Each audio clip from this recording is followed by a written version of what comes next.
Welcome to the Path of Exile community podcast, Fatal Connections, where BalorMage and myself welcome guests to discuss Path of Exile topics in a relaxed talk setting on a bi-weekly rhythm. Since the podcast is constantly growing, I'd like to not only say hi to everyone in the live audience here on stream, but also extend the warm welcome to the viewers on youtube.com/BalorMage, as well as all the listeners on the various podcast platforms that we can be found on. Good evening, day, afternoon, morning, and night, everyone. Well, I messed up. Wow, I'm so good. We are now almost in the end of the Harvest League, which has been divisive, loved by some, hated by others, definitely played a lot, and there's a lot of things to be said about it, but it's almost over, and in, I think, about 2 weeks from now, we'll get the announcement for the upcoming 3.12 expansion together with the league. And until then, most people are probably going to play private leagues and events, which are hosted in plentiful numbers. So in order to talk about all of this, what do we start with? How are you doing, Balor? Welcome, Balor.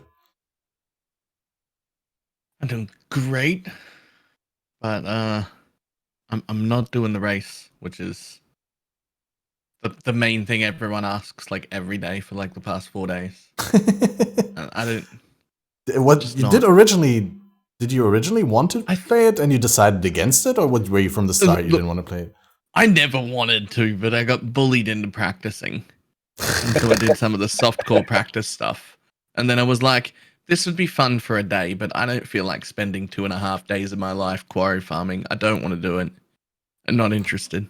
Just for reference, when we say the race, there is, similar to the event hosted on the Chinese realm by someone there. Some people organize races there. I think it's not Tencent, but it's also a private group of people organizing the races. We have Zizran and Vero organizing a race gauntlet where countless community figures and streamers contributed to a big prize pool, which is now above 10,000 British pounds. And it has all the mods that make the game harder, as in make the monsters stronger and make the players weaker, but none of the shenanigans with no stash, no vendor, or stuff like that, but just the mods that buff monsters and nerf players. And it's, I think, an 8-day event with points awarded for levels as well as boss kills. And of course, the person with the highest points wins. And I think there's like a, 30% for the rank 1, 20% for the rank 2, all the way down to rank 10, I think gets 3% of the prize pool. And then there's also some MTX packages that GGG provided. Now that was a mouthful for the league description, but that's what we're talking about when we say the race. And are you going to participate in the race, Cloudy? Welcome to the stream, by the way. Indeed. I'm loathing it, but doing it. Well, you kind of don't want to, but you're giving in to being bullied. Correct. Peer pressure from the stream community is rough. All you gotta do is just not bow to peer pressure, and then you get to do whatever you like. That's the way I go about it. Yeah, for me though, the issue is like with like regular league content, I generally get bored a month to 2 months in, generally on the earlier in the month side. So I mean, it's just a nice refresh for content making and for laughs and memes. Yep. I mean, there's certainly going to be some quality rip clips to be had. I've already had my fair share of those when I played hardcore. Now it's just going to be to like Mervell and Weaver, which majority of the population is going to die to. So, oh man, yeah. See, I really enjoy watching these races. Like, I find them really fun, and I just can't. I don't know. I'm just not interested in competing in races at all. Like, it's just not. No, I didn't. I used to be just desperate for people to recognize my name, so I would be in everything. But I never wanted to race. That's a fair. I just did it because it would put my name. I just did it because I knew I could get in the top 10 because I could, and I did it reliably, and that got my name on ladders. I see. And that's the only reason I ever raced. But you didn't enjoy the race because, like, I remember you explicitly emphasizing many times on the topic that comes up the most. It's the most recurring topic on our podcast here is softcore versus hardcore and why people are playing which league and which variant of the league. And you always emphasize when you said that you changed to softcore and you never resented it, that the only thing that would make you come back to hardcore would be such an event. Yeah, not like this though. Like a I'm special talking event, like not mayhem, like, turmoil, okay. like proper GGG races, not these little weird off private leagues. Masochistic private leagues. Yeah. Hmm. Yeah, like I really enjoy the flashbacks, turmoils, mayhems, those sort of things. Those are actually fun races that I personally enjoy running. These are races I would be in whether I was a streamer or a content creator or not, because those are fun. I don't enjoy private league races at all. I don't know. They're just not. I don't know why it's different or how to explain it. See, I normally would agree to some extent, but I feel in particular with Harvest, as it lends itself to a league that has harder, like higher values for monsters, lower values for players. That cup is so obnoxious, but I like it. It's a great cup. What do you want about?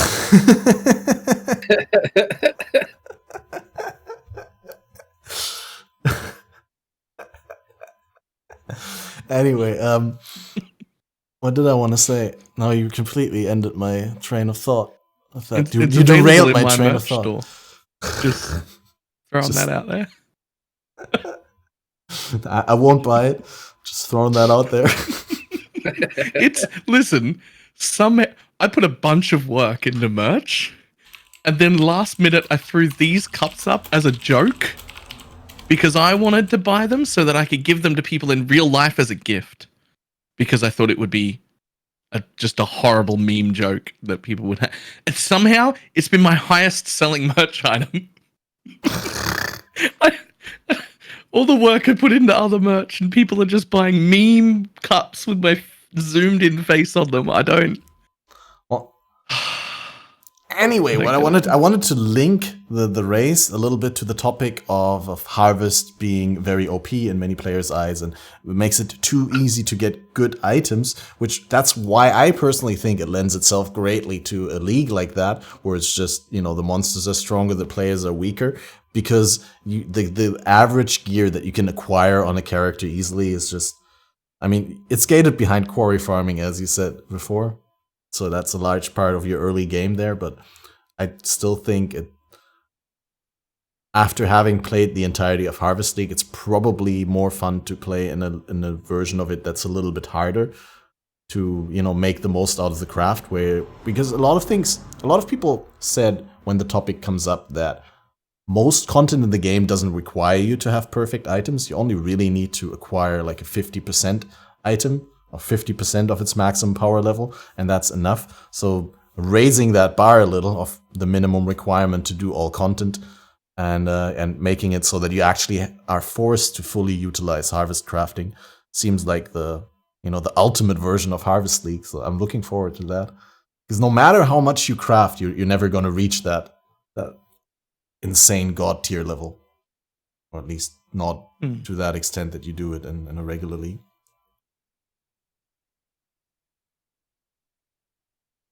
I still can't wait for it to start. It's going to be super good to watch. I'm just going to stick to being a consumer of that content. That's any commentating soon? You know what? I'd love to do that. I need to look into that. Just contact Zizaran, honestly. I feel like you're actually also really fit for it, because you know a lot about the race meta and about the meta of the game in general, and you can talk for a long time. Yep. And that would be super fun. I would definitely get into like casting. That would be. Yeah. I said I'd do casting as well, but I don't feel like super comfortable casting in English because while I'm able to speak fluent English, when I hear these other casters, they're just so good at it that I'm like, shit, I'm never gonna reach that level.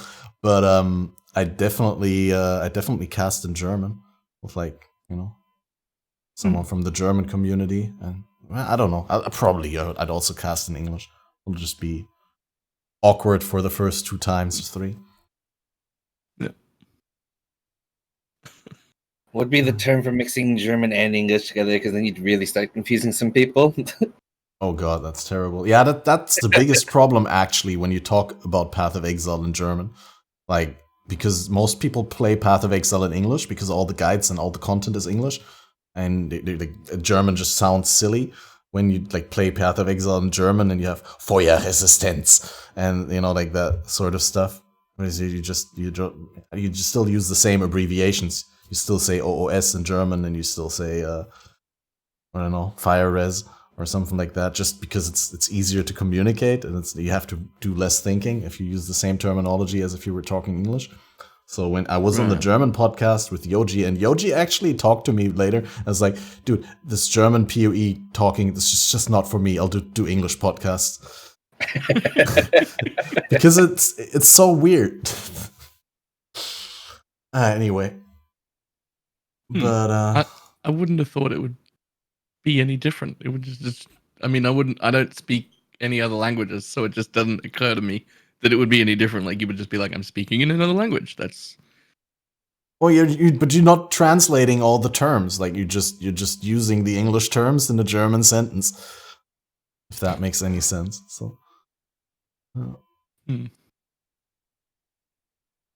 well, have you been enjoying a lot of Harvest League, guys?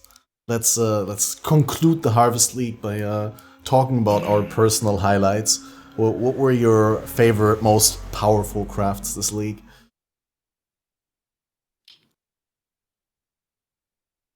Too many? I think Harvest League is the most boring league we've had in the last 4 years. Have you felt about it, personally? Have you felt about it from from the start, or was there a certain turning point? No, the first 2 or 3 weeks was fun. And when the crafts were unknown, and it was unknown how to make, quote unquote mirror tier items, and everyone was kind of just throwing it together. It was more of a fun process. But once all that information was out there, then it just became trivial, and then it just sucks the fun out of it. I'm acutely aware that the majority of people playing are not having my experience, where I can just build something in Path of Building and then make that, and it's just a joke. The example I'm using the most is Gazzy's got one of the best ever Redemption Sentry minion helmets that exists, and it's been mirrored a whole bunch of times this league. People have been mirroring it.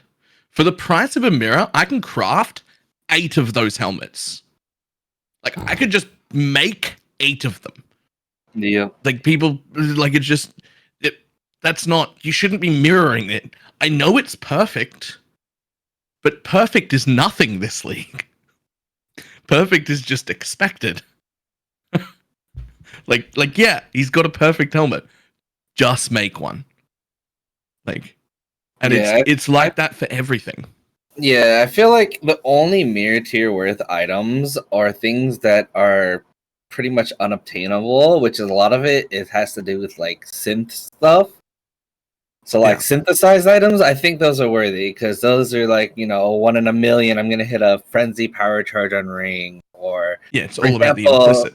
Onslaught branch, or whatever the tier 1 Fizzbow is. That's the best Fizzbow in league and in standard. So it makes sense to mirror it, and it's been mirrored over 50 times, but that's because it's one of those one-ofs. But a lot of people wasting their money mirroring such trivial gear because they don't know, either they don't know how to do it, or because they're lazy and just have a lot of money and don't know what to do with it. Well, also just any other league, that helmet I'm talking about, that's never existed before. Yeah. A helmet missing one of the supports and with a dead mod on it in that place. Any other league would be the best in slot helmet and would be mirrored 1 or 200 times by people.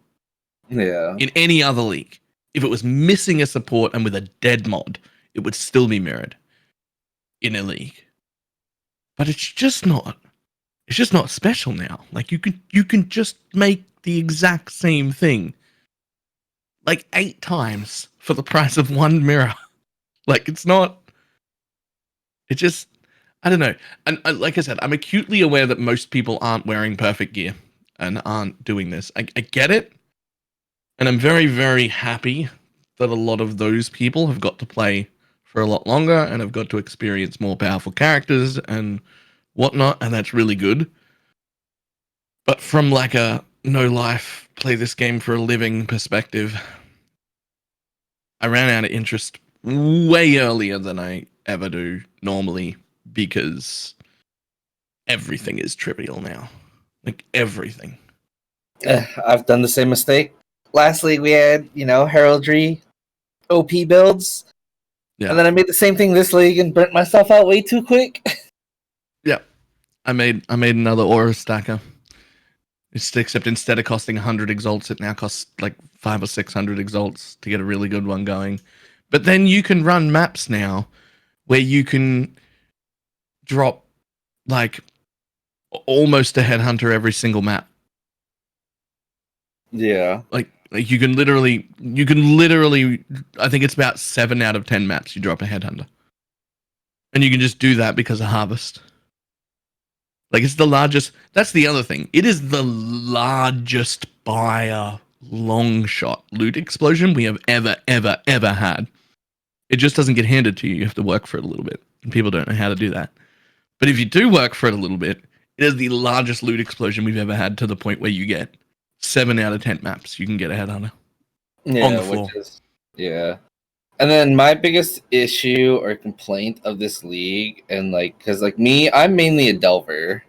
So this league, everybody got, kind of not conned, but persuaded to delve because, streamers like MP and stuff are running the fractured maps. And they're like, oh, hey guys, fractured fossils, they're, 2x, 3x, you can make a lot of money. Yep.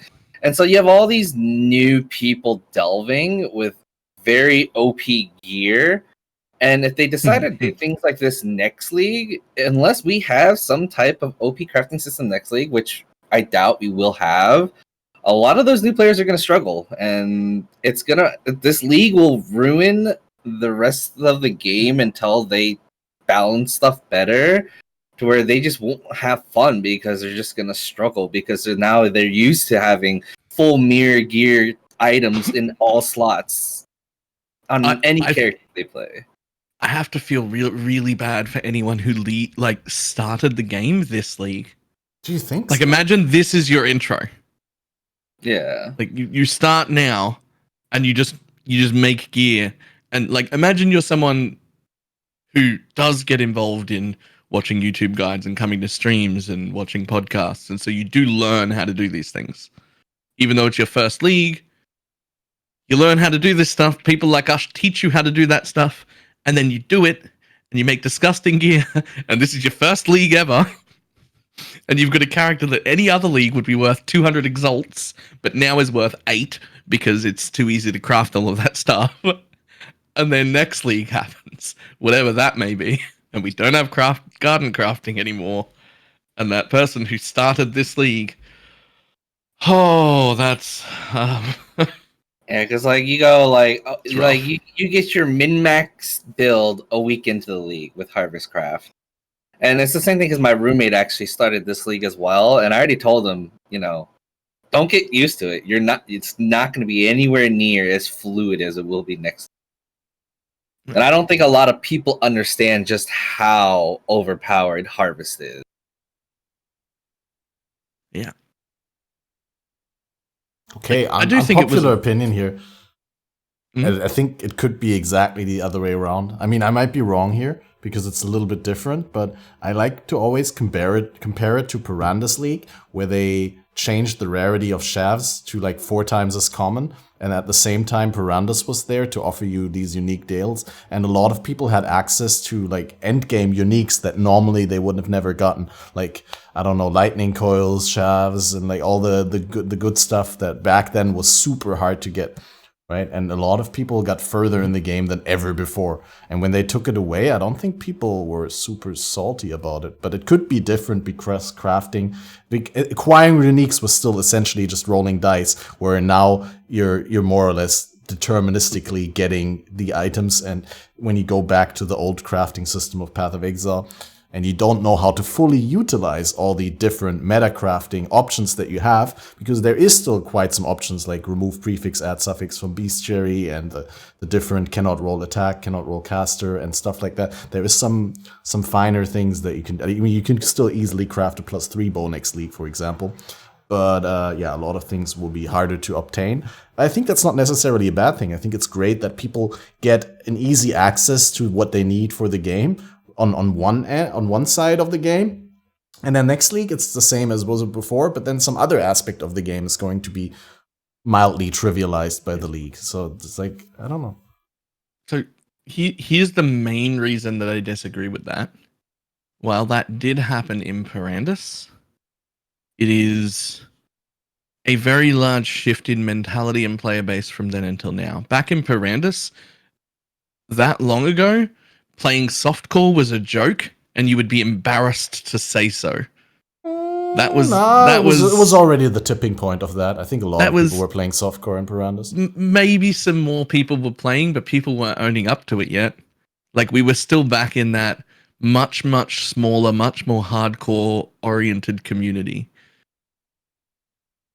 And not in, give me this for free because it's fun, I don't want to have to earn it style of thinking, which happens more and more nowadays. I think the entire attitude of the player base is way different now.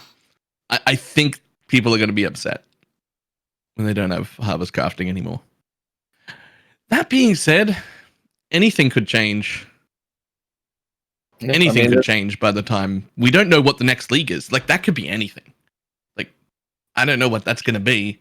Maybe that plugs every hole we need, but I've heard rumors that next league is going to be a trade heavy league, but who knows? I don't think they're going to do a trade heavy league in the current climate in the community regarding trade. That I can't imagine that. Unless they got some sort of improvements for trade that people are craving. I would love a trade heavy league. Trading is a skill in its own. It is. I think sniping and trading are definitely a tool that is necessary to excel you faster than majority of the player base.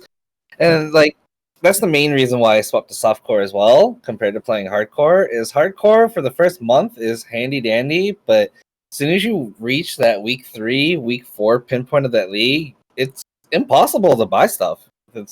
You usually have like 80% of the hardcore player base already quit and swap to softcore because they just couldn't handle it, or stuff like that. Or people like, including myself, I've died to random DCs and crashes and get triggered and then swap to softcore. So that's why I swapped to softcore. And plus, with softcore, you can play a bajillion builds. You can do it in hardcore as well, but you're very limited in a sense.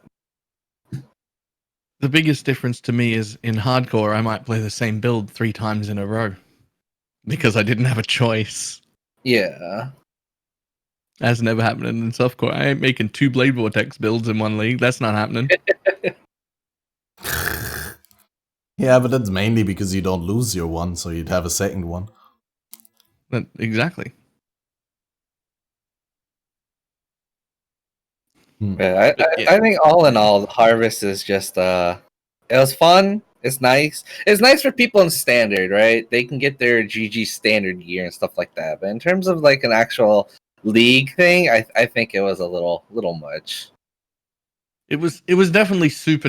What I'm hoping comes out of Harvest is that a lot more people who were less experienced with crafting and didn't get interested in crafting in the past have gotten really interested in crafting now and will now invest their time and energy and focus into learning the crafting systems we already have.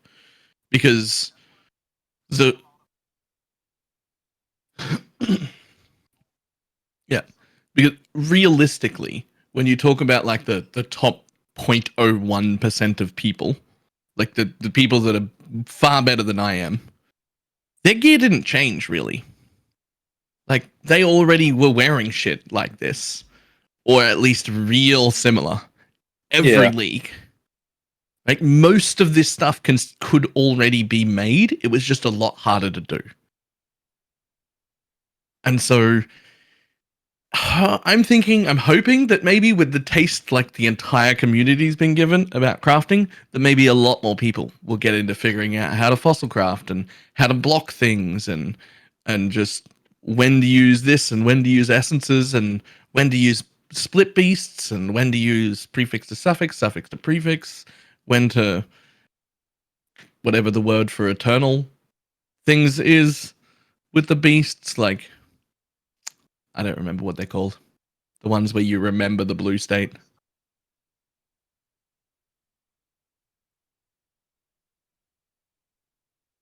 Well, this is what imprint, that's the one. Well, this is what I'm hoping will happen, not what I think will happen. Those are two different things. See, my thoughts is yes, you can have that you can have that thought process that people are gonna start taking crafting more seriously. But then at the same time, you gotta realize that a lot of people that are probably gonna do that are people that made their own gear because it's cheap to do. It was cheap to make their own gear like that.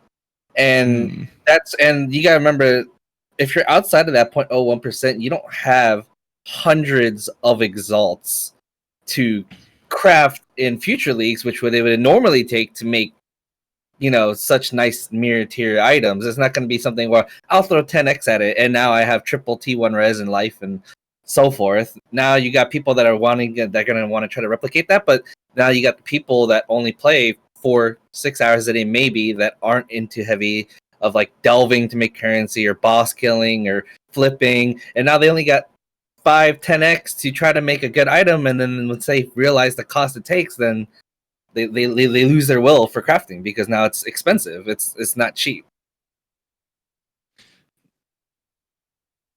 Cat, apparently you're muted.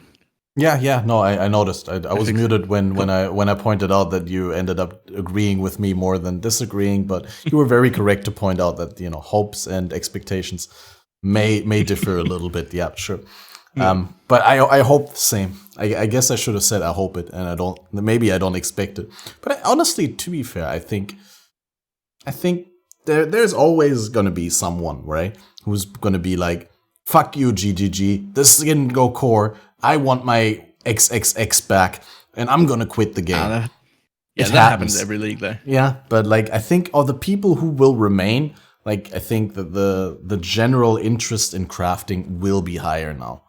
The people have had a taste of what the upper level results of crafting can be. Just real quick, the people who are super vocal about how dare you take this away from me, I'm gonna quit, and then they cry all over the forums, they all come back. Like all of them. Like literally every single one of them, full of shit. They all come back. And this is the reason, if they were passionate enough about the game to get that goddamn upset, as soon as they calm down again, they'll be like, God damn it, I really miss PoE. And they'll just quietly shuffle back in. It's a great way of looking at it. It happens all the time. Their negativity on Reddit, of course, because, you know. Yeah. But they just, at worst, they're gone for one league, and then they're just like shuffling back in. I'll just come back, and no one will notice that I said I was never going to play this game again. You just can't stay away. It's too good. Suck it up. Hmm.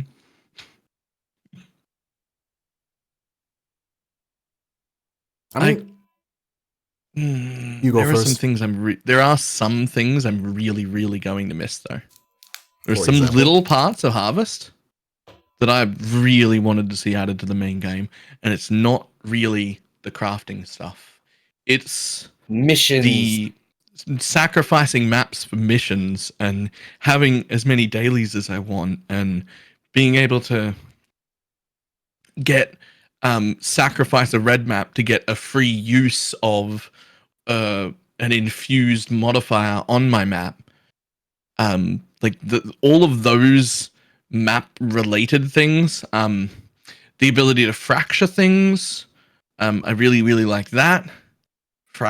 Being able to fracture just one random prefix or one random suffix is the thing with the master missions and the amazing. map device mods may very well be part of the rewards next league. I feel like they've closed, like they fulfilled or ended the circle of the previous loot system with like Blight, Legion, and Metamorph and thing, and they're going to do different rewards from now on to keep it like, interesting. And it's not always going to be, you know, just currency and blacksmiths and this and that, right? But that you get like those sort of rewards that we saw from Harvest, as long as it's not the crafting with the items, like adding, removing mods or stuff like that, reforging. I can totally see anything else coming back in a different form.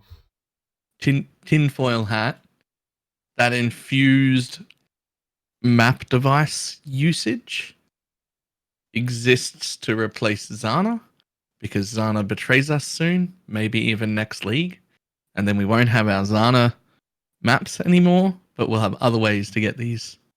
But it's on Zana's map device. Rewards. The map device is from Zana, no? Well, I think Zana's going to betray us. And I think it's going to happen soon, maybe even next league. And that infused map device thing is to replace Zana mods that we can't have anymore because we don't have Zana. Also, that's the reason Kirak was introduced, was to be able to replace Zana. And they've just sort of left him there as sort of an awkward, useless NPC right now for all but about 8 minutes of the game. And he's just there so that we get used to him being there. So he's gonna take over completely. I can see that. I can see that. Nah, Zana's never gonna betray us. Zana's the best wife. No, Zana is definitely going to betray us. Zana already betrayed us. We are the conquerors. Our past selves are the conquerors. Yeah, but you went mad. Trapped in the Atlas. Yeah, because we went mad. But you switched to the dark side. No, she knew that we were going mad and kept sending us in. And then for her own uses, manipulates and sends us in over and over and over again to fix her mistakes. And then knowing full well we're going to go mental in there. And then when we do, she locks us in the Atlas. Zana is a bad guy. Zana is not a good person. She's not on our side. She never has been. And at some point, she's going to betray us. All right. I think we've come to realize you can never trust the thick-waisted females in the games. They tend to betray you. Yeah. Also, they remember like 1 or 2 leagues ago, they changed the Zana line because it used to be still sane exile, and now it's still sane exile. Oh, really? It became threatening. It's the same word. It's the same words, but it went from a lighthearted question to a threatening undertone. I'm telling you, she's gonna betray. Maybe it won't be next league, but she is definitely our enemy. Now I'm scared. I don't know. What's that? Is that hot sauce? Oh no, that's juice. Vape juice. Is that why you call yourself SKCloudy? Because of the vape clouds? I don't know why. I don't remember why I got the nickname Cloudy from. Kind of just got it and then stuck with it. Probably had to deal with vaping originally. Because I used to be one of those immature kids who was all about cloud chasing and did, who can blow the biggest cloud competitions and all that stuff. So Damn. Vape Nation. But yeah. Now I sidetracked myself. What were we talking about? Zana. Definitely gonna betray us. Yeah, I'm in love with Zana. No, I don't believe it. I don't want to believe it. see, I was okay with Katarina betraying us because let's be honest here. Who actually liked Katarina when you had Dude, Master? her missions were the worst. Like we all hated Katarina. I think that was like They were worse than Varici missions. I mean, I hated every old master. No, see, my favorite was Leah's. I love PvPing. PvPing is super underrated in this game. Like this league alone, the one thing I can appreciate from this league, I've spent over 500x in crafting PvP gear for standard. Nope. What did you do to trick someone else into queuing so that you could do it?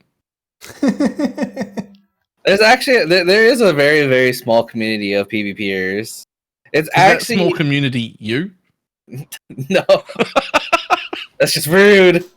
No, there's a good community. Like there's a decent. No, when I say decent, I mean like 20. But you know, PvP in this game is super underrated. It's very technical, and it requires very, very like unique style builds that you normally wouldn't do in a PvE situation. Yeah. I can tell you one thing. Do not bring your aura stacker into PvP. See, I can Turns say off all your goddamn auras. that's why you have to be quick with it. Dude, that's the worst part, like having to switch off all your auras in PvP. Yeah, but I've got like a weapon swap and then 2 full bars of hotkeys, so I can just like weapon swap, turn on all those auras, swap back, use my alternative bar for 4 more, and then there's still 4 more that don't fit on the bar, so I have to manually look for the other 4 because there's too many auras. Well, is it such a good PvP build that you should be using it in PvP? Nope. You're dead before you get your auras on because somebody who doesn't need to do that just wanders over and kills you while you're turning auras on. Great. But yeah. Good to know. Yeah, no aura stackers in PvP. It's bad build. Just no aura stackers in general. They're gonna nerf it in some way because still y'all probably. It's not, well, so it's not for the reason that it's strong, because like Bailey said before, it's not something where you can take 50x, make it godly. You have to spend a lot of money to get it to the pivoting point of where it actually feels good compared to last league. It's not as simple as grabbing 3 large voices and throw on 4 passive clusters with a bunch of RMR jewels. Now it's you have to roll decent 6 passive cluster jewels and so forth. And even then, like last league, my Spark Aura Stacker, I had over 2 billion DPS with my investment. This league, with I would say almost relative the same amount of investment, I had 200 mil Shaper DPS. It's about 1/10 of the power for 5 times the price. Yeah. Which I think is actually a decently balanced spot. I like that there is something that expensive and that powerful to aim for. I don't think it needs enough now. I think it's far too expensive. Yeah, the reason why I think Aura Stacker should stay is for the sole reason of you have people like myself who like to min-max builds, and a lot of builds have that soft cap or like that short cap, I should say, where you can spend maybe up to like 2 mirrors, and then you can't really do better, especially outside of this league, outside of Harvest. You can only get such gear. Whereas an Aura Stacker, you can pretty much infinitely throw money at it and never be quite done. So it gives you something to work for, something to drive for. I did work out in theory that I could spend about 25 mirrors on the build before I'd start questioning where to go from there. Yeah. And that wouldn't necessarily mean I was out, but about 25 mirrors deep is where you're like, I don't think that it's worth upgrading anything else now. And that's I've never had 25 mirrors. That's a disgusting amount of money. Like, that's not, I'm never going to spend that. I'm never going to have that much to spend. But the fact that there is a build that you could invest that much into, I think is a good thing. Yeah, but I mean, they're gonna nerf it in general because Wisp has made a invulnerable or a immune build, and whenever there's an immune build introduced into the game, you 100% know that it's going to get nerfed next week. Yep. And of course, Yep, it that's has dumb. to deal with some sort of aura stack. So aura stacking will get nerfed. Now, the only issue is in how they nerf it, because the only real way to nerf aura stacking is to either mess with the cluster jewels. I mean, but at that point, you're also messing with party play, which a lot of the game enjoys as well. So it's there's a fine line that they gotta tread on, and if they go the wrong way about it, it's going to hurt. Hmm. I'm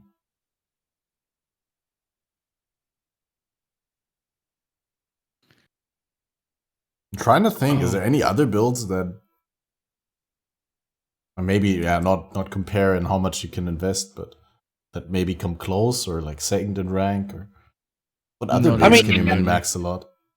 I mean, you can play like the Mirror Tier Penance brand that can still do Tier 4 seats Deathless, no problem. You just cast, run away. You got Gazi Spectre build. You got, I mean, there's a bunch of builds that can do the same, but in terms of quality of life, in terms of defense wise, I don't think you can come close. Because of course you can still get 90 all res, you can get 90 phys mitigation, and still have 10k plus ES with having all that damage on top of it. You still can't compare that. Fair enough. Yeah. But there's other builds you can still get. Yeah, there's a whole host of other builds that can still do all the same content you were going to do on that aura stacker anyway for a fraction of the price. Like, it's not like that build is gatekeeping certain kind of content behind someone who can afford a 400x build. Right? Like, you can build, there's plenty of 30 to 50x builds that can still do all the same content. It's just not quite as smooth or not quite as mindless. Like, this kind of character, you can just do 100% delirious map with tier 4 seeds in it and laugh and not dodge things. But it costs you 500x to get there. Like it costs a lot of money to get to that point. But then you get to laugh and stand around. And but it's also one of those is if you invested into it early, then it didn't cost you anywhere near as much. Because that's how it was for me. I started making the build after the first 5 days, and everything I bought was extremely cheap because everyone thought, aura stackers are dead. They nerfed heraldry, they nerfed endbringer, they nerfed purposeful. It's a dead build, but really it wasn't. You just had to, crunch the numbers properly, and it's as you can tell now, a sought after build that just costs way too much to start. Yeah.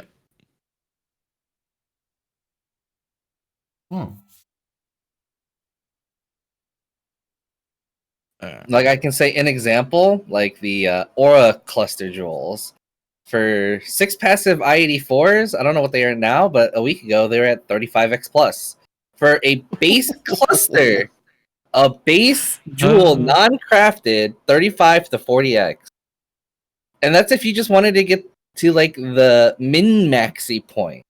Because you can use I-level 84 jewels or less than I-84 and have a still decent build, but if you wanted to get one of those aura stackers where you had a tremendous amount of ES and all that, you had to go with the I-84. There's no other way about it. And at the beginning of the league, they were up for 100C, 1X, and then eventually shot up to 6X, and then Fast AF released their aura stacker video, and then MBX had his aura stacker video, and then it caught the eyes of a lot of PoE community, and then all of a sudden now they went from 6X to 40X. That's crazy. But the I-84 just allows you to get flat ES on the small passes. Correct. So the way I did my aura stacker is what I did to craft it is 35% is yeah, low, the right? 35%. Yeah. So it's the 35% and with the T1 int as well. Because remember, with aura stacking, you get aura effectiveness with discipline, but all discipline does is give you flat. You don't get any percentages. So the only way to actually get good ES on that build, which what a lot of people did not know, was to roll T1 int. because a lot of the Aura Stacker builds you look at have 5-6k ES. I had almost 11k ES and still had more damage than a lot, but that's because I had the mistake of rolling the jewels like everyone else at the beginning because that's how I thought it should have been. And then I had a buddy, Rue too. He told me about the ES cluster jewels at the beginning of the league, and then when I actually finally rolled the numbers after I built the character, it wasn't that big of a damage loss. It was like 5 mil damage loss, but at the cost of gaining 6k ES. So it ends up being like no notable, 35% increased, flat T1, ES, regen, and life regen. So the most every jewel flaccid, the most flaccid looking cluster jewel. Yeah, but it's everything you want. Yeah, and but that's only doable with Harvest. Outside of this league, next league, you try to do an Aura Stacker, I 100% guarantee you will not get off the ground with the build until you spend at least 300x plus. And that's by second week, just because you don't have deterministic crafting to make the jewels. Because re-rolling suffixes was like the easiest bit to do, and getting... Oh, man. Actually, not even just those cluster jewels. All cluster jewels are so goddamn hard to even feel like your most basic build now. Cluster jewels are so incredibly hard to roll without Harvest. Yeah, I don't even know if I want to plan on using cluster jewels in my league start build at all. No, I wouldn't. And and that's the thing with next league. And like, if they nerf Aura Stacker, they don't have to nerf it that hard, just because there won't be deterministic crafting. It won't be such and such so easy to make. It's extremely difficult. I don't know. I think it really depends on the build. Like, if I were to quickly checking whether my mic is muted because I'm super paranoid now. Now, if I were to league start Summoner, for example, like Summoner, for example, gets good notables on the minions, like even just on the large ones. But how do you get 3 of them without garden crafting? Do you need 3 of them for it to be worth it? Yes. Okay. Well, the thing is, it comes with 2 sockets already on the thing. Like, as long as you get 2 good notables, I think it's okay for the 2 sockets, like for the split and the minion damage. Because, I don't know, depending on what summoner you get. Like, of course, there's summoners that want that summoner minion cluster up there with the +1 specters. But if you're not playing specters, which there's no reason to not play specters, but assume you were... Or let's assume redemption sentries get deleted from the game next league. And you that want makes to no difference. Redemption sentries aren't really that good. Like, yeah, they're good, specters are but really the only good. reason they scale that hard is this league because of a ridiculous helmet that's never existed before, but is super easy to make. And because they're fizz conversion specters that use an attack, they scale so very, very, very well with every single mod that can be on that helmet. Outside of this league, redemption sentries are only just a little bit better than the next specter down, and there's 7 other specters I could try in a heartbeat. If they literally deleted redemption sentries from the game, specters would still be your best league start, or definitely one of the top. It would make no difference. Redemption sentries are not that strong. The helmet is. And I really hope redemption sentries don't get nerfed purely because the helmet exists this league that no one will be able to make again. Yeah, like, and it's a harvest thing. That's my fear for next league coming is if they're gonna base nerfs around harvest crafted gear. Because if they do so, next league is going to be horrendous for a lot of people who get carried by gear, essentially. And there's a lot of those that are carried by gear. An example, like I said about Delve earlier, a lot of them are carried by gear. Yeah.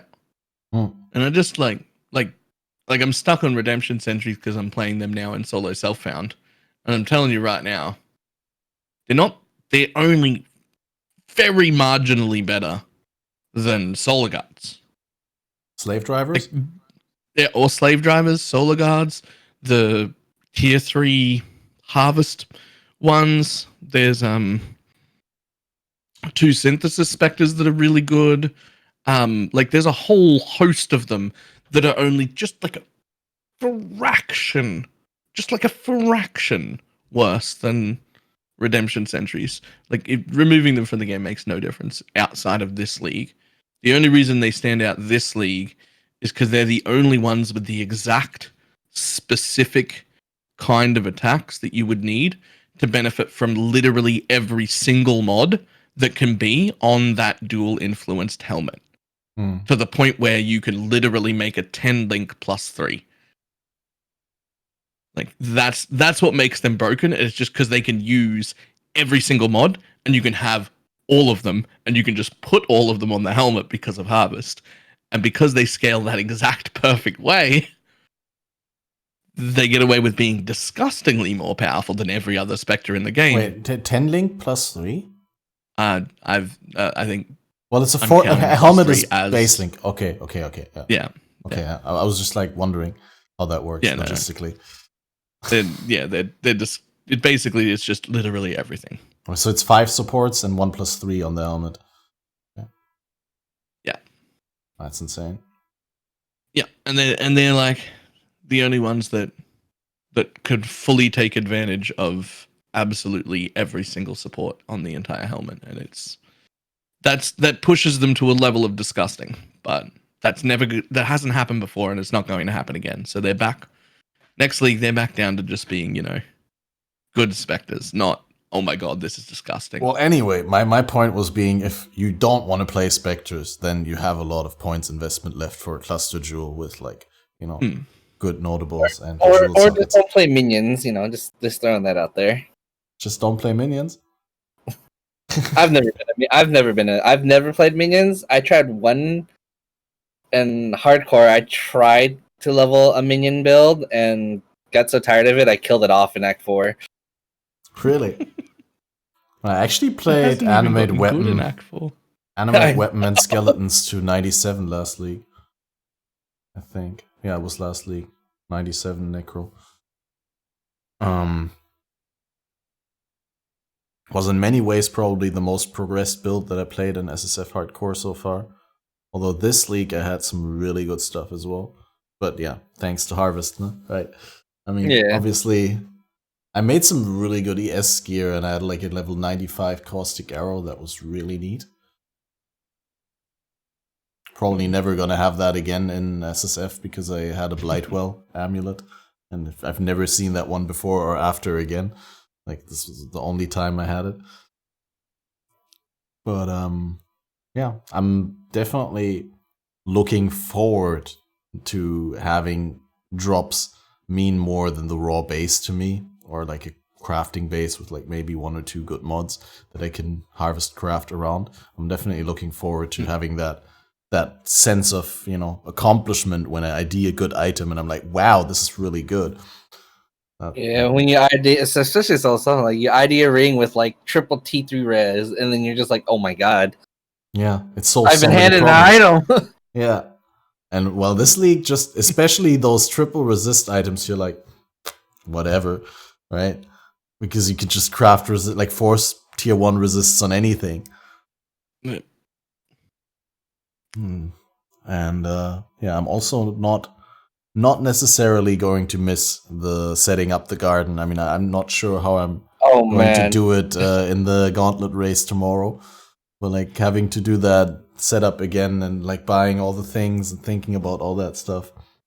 The first 4 times that I rebuilt my garden, I really enjoyed it. It's now been about 9 times, and I never want to do it again. I did it 1 time, and I didn't even enjoy the first time.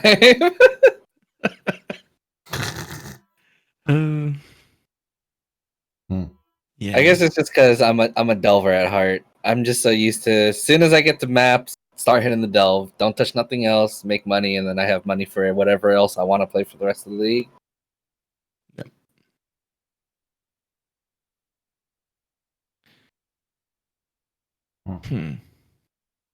Do you finish your Atlas when you start delving? Like, I don't finish the Atlas until probably either the 2nd or 3rd week. I'll pretty much spend almost like the whole first day casually delving to build up like my soul fight capacity and stuff like that while doing Atlas completion at the same time.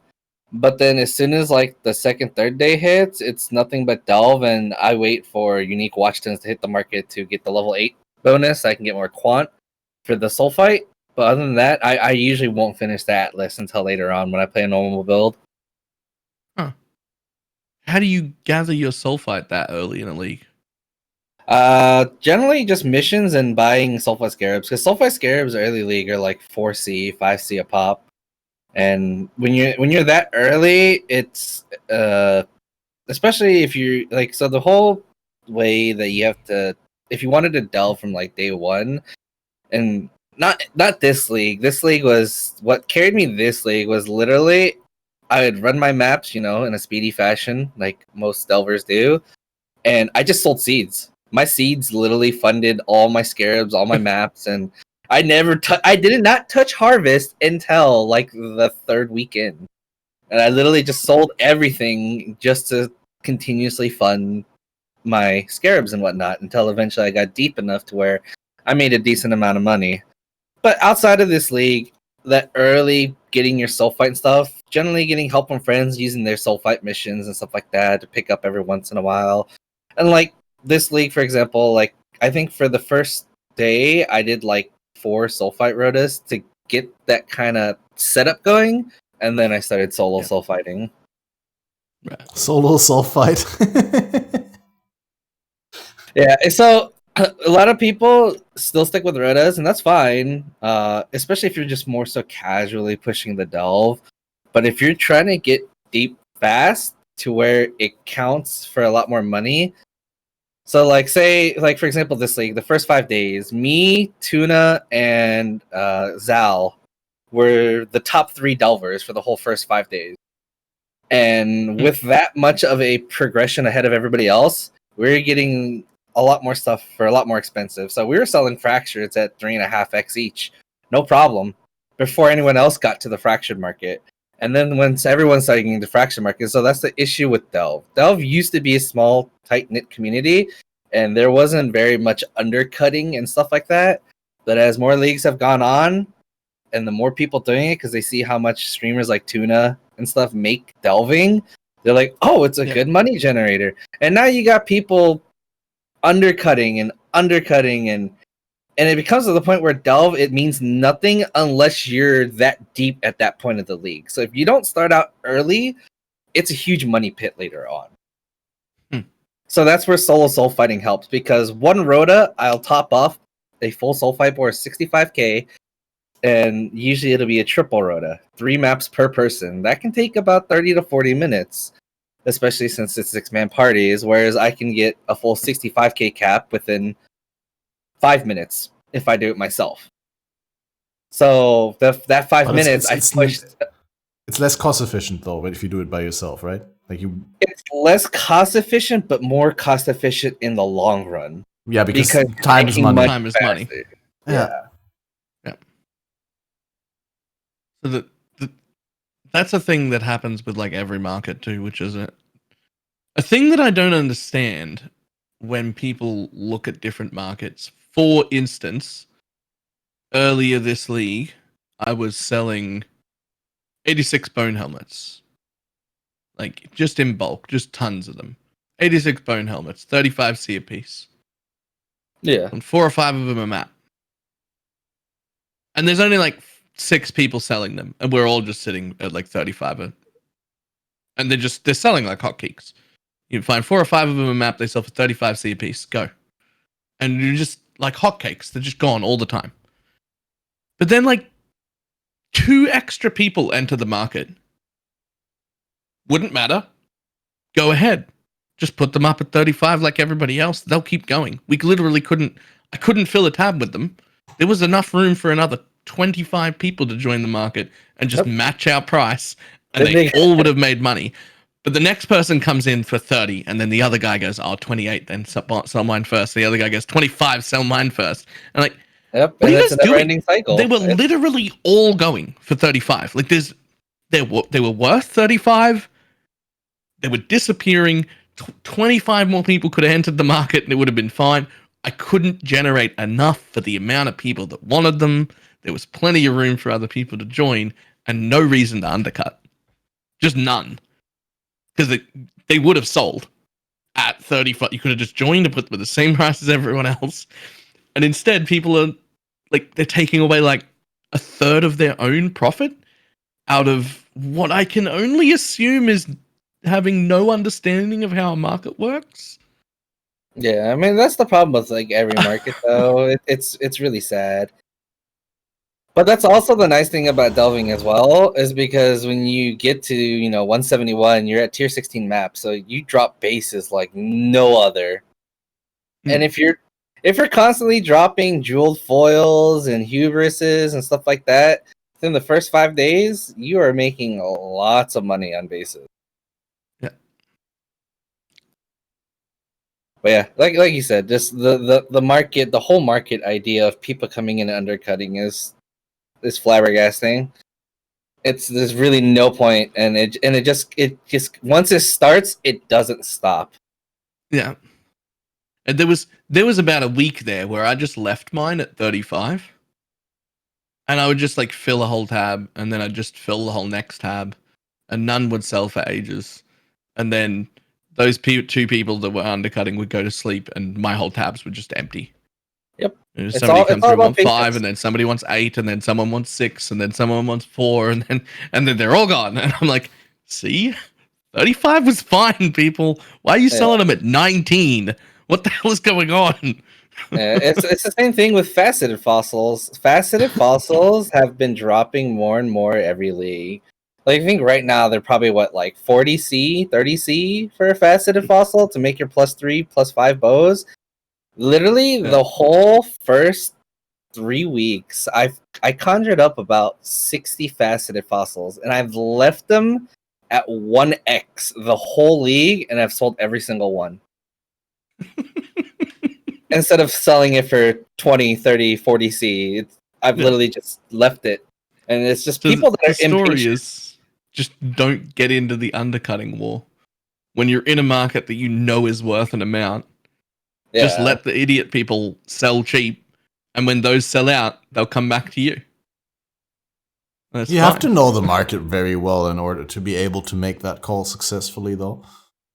That comes with time and experience, of course. Yeah. No, but I can totally see why people who, like just has been pointed out, people who play for 2 hours a day, well, yeah, they probably don't get to deep delve. But people who don't play as much, I could totally see why they would want to make a fast sale, because they're like, I'm not going to be online later. I won't be able to sell it. I want to sell it now because I want to buy that specific piece of upgrade gear. But then that leads me to think, if it's like a base item, like a fossil, or like just a base bone helmet or something like that. What leads someone to go, oh, the price is 35, I'm going to put mine up for 29 because I want a quick sale? I think it's why don't you just put it up at 34? Why do you undercut people by a large margin when you could just undercut by 1C if you're in? Just be the cheapest one. What happens? Why do they go? Why do they drop like a quarter of the price? Like, what's going on with that? What happens in that person's brain that they go, like, I'll just short myself 10C for no reason? Like, what? I don't know to what extent price fixing still exists in that realm, but like there is some people who list things for significantly less than they're worth in order to kind of bait other people into listing them for less than they're worth, and then they buy that up. But yeah, I could also see like people just undercut, and then the next person undercuts the undercutter, and then another person undercuts the undercutter, and eventually, like the 29C guy that you're talking about, he's been AFK for an hour, so like people messaged him to buy it, but they didn't get it, so it's still there listed for 29, while the ones listed for 30, 31, 32, 33, 34 are all sold out because those people weren't AFK. I don't know. Yeah, I mean, the price fixing is more on like higher ticket items. I don't think people normally price fix bases. Not normally. I haven't had any price fixing. Well, in order to price fix, you need like capital though, because you need to own the items that you price fix, right? And a significant amount of them, or like at least a non-negligible one. And so like obviously people who hear about price fixing, who are like, hey, I'm gonna play the market. I'm gonna be like, going to be a big economy giant. This league, they don't have the capital, so they price fix something lower. I mean, I've seen people do that with like really shitty items that are really niche picks. It's been pointed out on Reddit as well. That's something I like about the Delph community, because there's a lot of us who stand behind each other, and like, for example, fractured fossils, people were just constantly dropping them, but for like in general, like when you buy bulk, it's more expensive, right? Because you're buying at bulk price. But even then, like, we'll stand together, and like the people that have like the bigger bulk, we'll not price it just a little bit more. But for example, fractured fossils at the beginning, me and a good bit of other, fairly fast deep delvers, we pretty much just kept it at 4x the whole time, and just let anyone else undercut themselves, but pretty much gradually brought up the prices again. But that's only with such a small community. Of course, that doesn't work for like div cards and bases and stuff like that. But little things here and there for certain stuff, you can have an influence of some sort, especially if you have a strong. So you're doing opposite price fixing, basically. You're like a fossil cartel. I was a price influencer, I'd like to say, not price a price influencer. Oh. A price influencer. Like every time someone say you're price fixing in chat, I'd be like, no, I'm price influencing. Yeah, it gives a more positive sound. I like. Isn't there a term for that in real life? I'm pretty sure that's illegal in real life. Is it? Like if you're running a company and you and 3 other companies provide the same service, and you all just quietly get together and say, you know what? We're not going to go below this price. And also, in 3 months' time, we're all going to up our price by 10%. All of us, all at once. Isn't that technically illegal? I mean, but that's why we play video games, right? I mean, you're right. It's not illegal here. But I'm pretty sure that that's illegal. It's monopolies. Price gouging. I don't know what it's called, but I'm sure you're not allowed to do it in real life. Well, I mean, depends on the country. I suppose there is places where you could do it. I'm also sure it happens in real life a bunch. Oh yeah, for sure. But it's definitely illegal. Most definitely. Yeah. Yeah. So some people like to play PoE because they wouldn't scam people in real life, so they can scam some people in PoE, but Cloudy is just pulling out the unethical economic strats. The amount of scams and how much it's evolved, I should say, from like just a few leagues ago. Like, for example, before it used to be like, oh, the six link scam. I'm gonna give you something that looks like it's 6 link, but it's not. Or especially on the ones that is hard to see on, like a carcass jack or something. But now it's the whole exalted scams. I'm gonna put 11x 100C. Oh wait, I messed up, and then you re-put 2x and 100C, and then most people don't realize it, and then they get shafted 10x. Like the amount because a 2 looks like an 11. Yeah, like okay. Where do you get the idea? I mean, yes, these scams exist, but where do people get the idea that these happen all the time? Oh, they don't happen all the time. Is it just Reddit? I think it's the influence of probably Reddit and like Gamer for Life as well. Gamer for Life does occasionally show these scams, and because like I play several hundred hours a month, like a lot.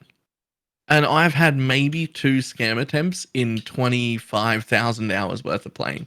It is super rare. It actually really, really isn't common.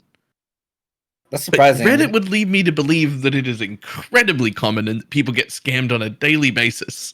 Yeah, and they rarely happen. And that like you always need to be on guard all the time because every second trade you do will be a scam. But it just doesn't happen. Like, it's so rare.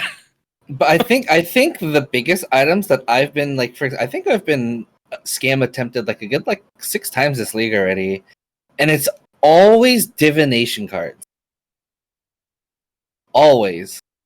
Now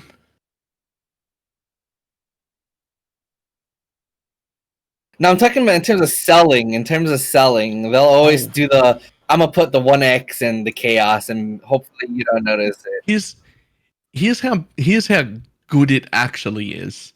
on at least 6 different occasions over the last 2 or 3 years, I have scammed myself by accidentally paying someone like significantly more than I was meant to, or giving someone a doctor when I meant to give them a nurse, or like accidentally having a stack of 10 exalts instead of 1 when I was meant to be paying them 1. I have reversed scammed myself 5 times in the last 2 years. And 5 of those times, 100% of the time, the person I have been trading with has been like, excuse me, sir, you made a mistake. You gave, this is a stack of exalts. It was only 1. Here is your 9 back. But okay, so when it comes to that, I feel like it's different for you because you have a name for yourself. So being the guy that no, there's the tiniest portion of the PoE community as a whole will know my name. Most people I trade with have no fucking clue who I am.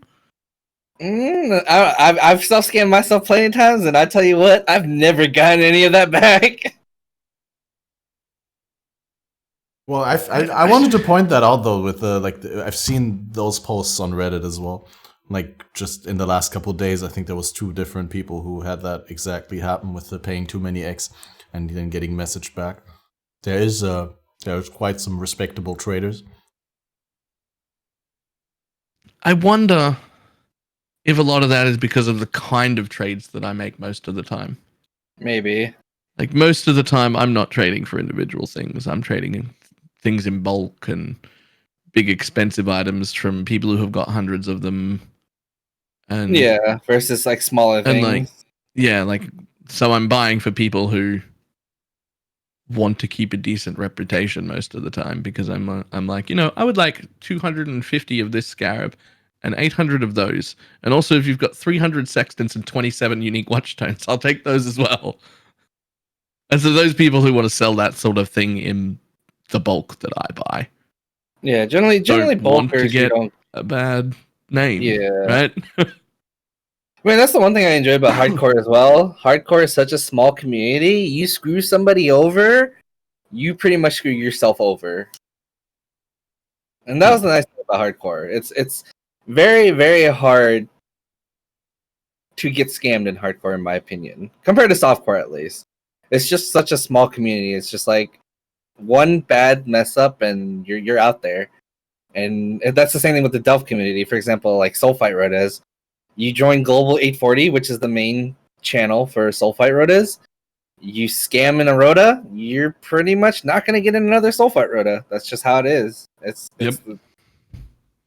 You get to do that exactly 1 time. And then, too bad. I hope you enjoy your 1 Rota worth of Sulfite. No one's going to see you again.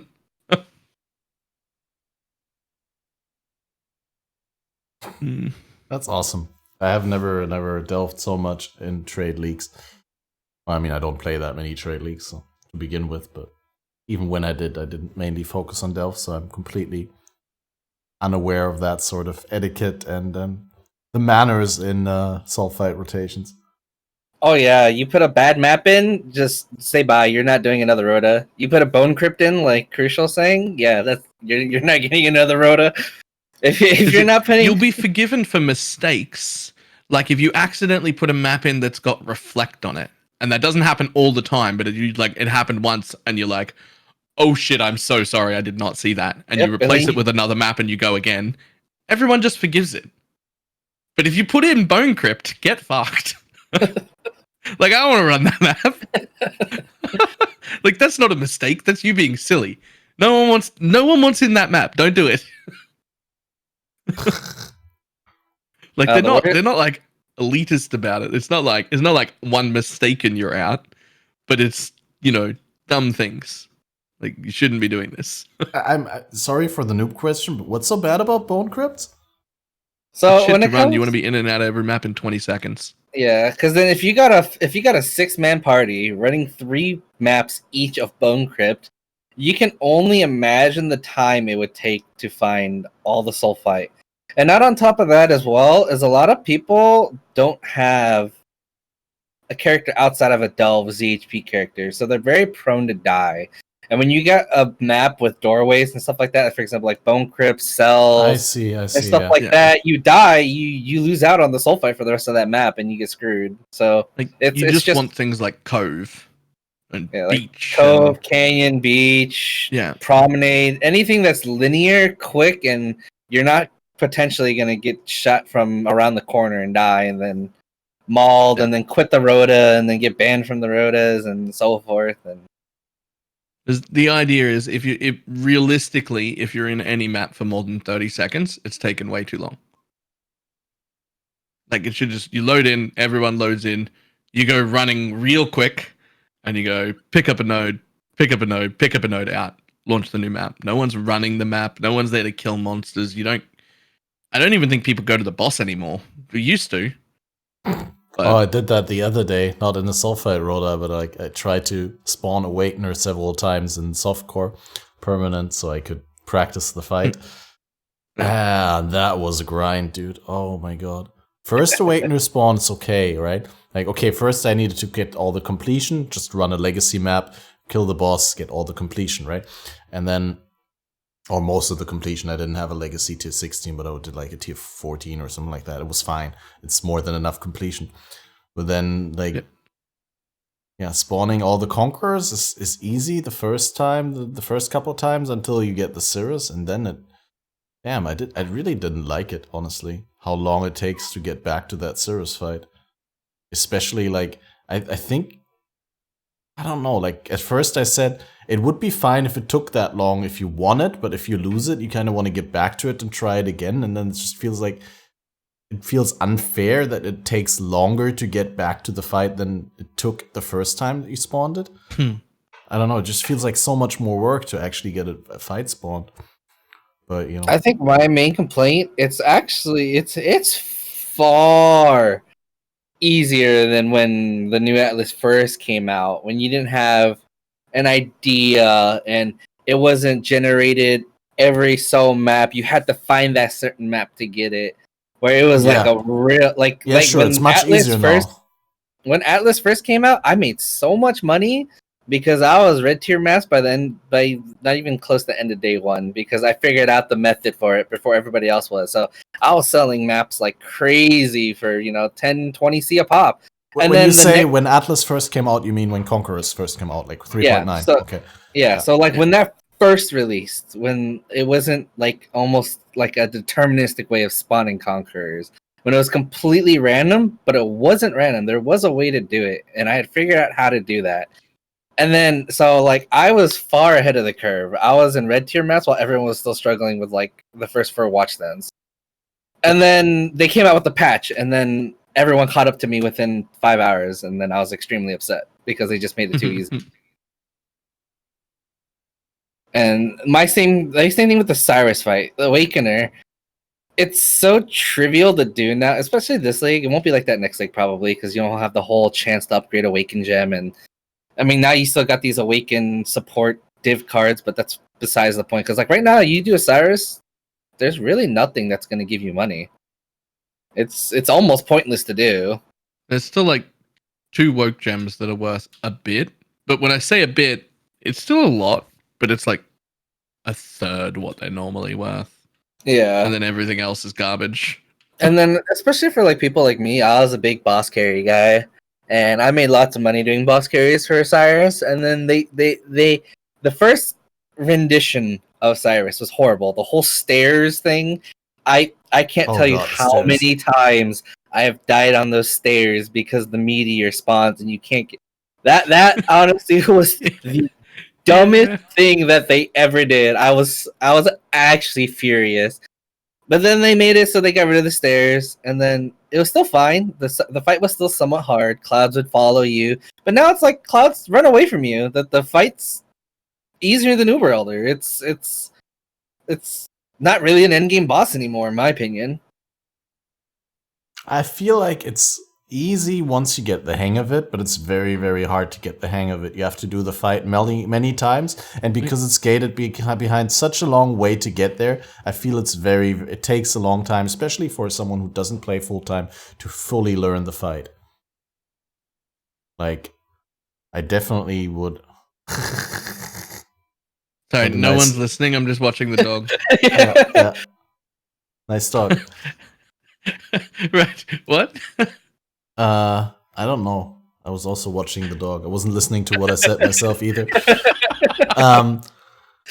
No, what I was saying was that I feel that the fight is, once you get the hang of it, it's not really as hard as Uber Elder mechanically or something like that. But it's really, really hard to get the hang of it because the visibility is so poor and it's so unintuitive compared to the other fights from how it works essentially.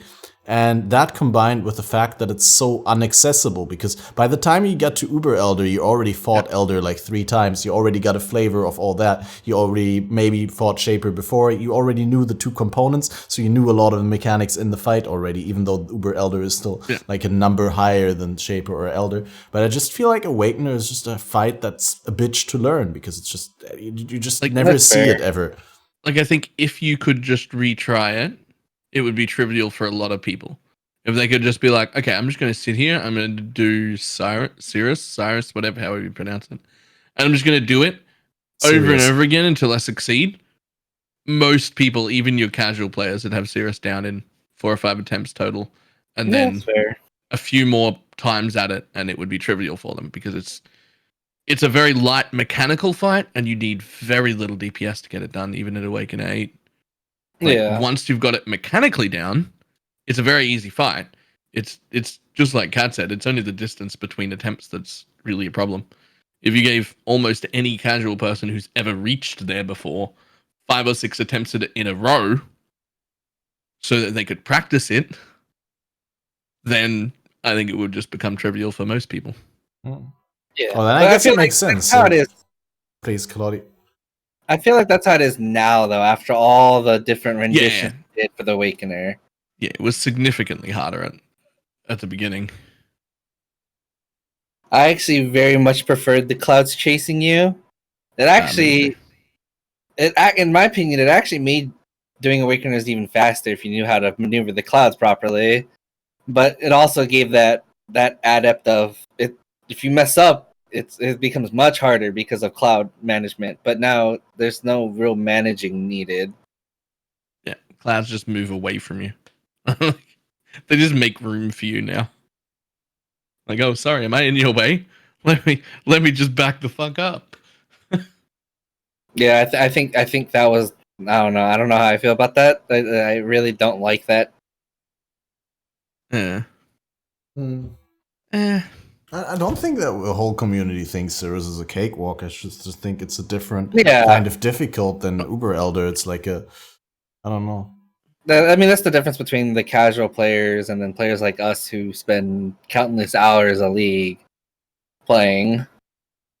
Well, it's purely because we play enough that we got the practice early, close enough together to make a difference. Yeah. Because like, it took me, I think the first 4 attempts, I didn't even kill him when it came out. But the thing is, I did my first 6 attempts over 2 days. And so they were close enough together that I got to learn and retain that information. And so by the time you've done, 3 or 4 days worth of it, now I've fought him 10, 12, 15 times, and I've got it down, and now it's fine. Whereas that's the issue with it being like the casual people that struggle with it, is it's because they've got so much less playtime that even if they're playing just as efficiently as me, they fight Cirrus once, and then they don't get to try it again for 4 or 5 more days. Yeah. And that's not very good practice. Because you're like, oh, now what were the problems I had last Saturday when I fought him last? There was something halfway through the fight that I was struggling. I can't remember what it was. Shit, I'm just going to have to go in and do it again. And then you get off screen by the die beam. Yeah, it's just that distance between attempts that makes it a lot more difficult to learn if you don't have a higher playtime, I think.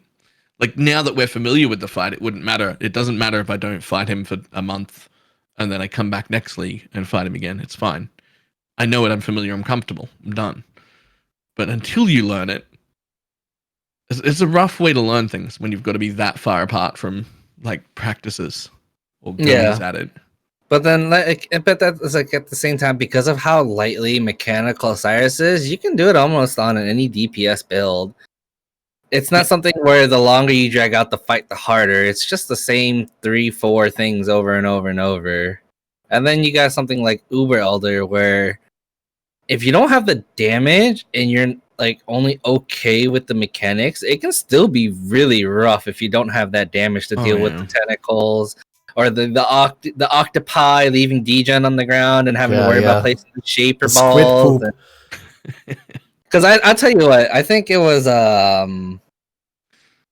when was it? I think it was Betrayal League. That's when I went back into hardcore and did Uber Elder first time in hardcore. I tell you what, doing Uber Elder with only 100k dot damage, that was a very, very long and intense fucking fight. Dude, I killed my first Uber Elder on a Frostblades build with 200k DPS.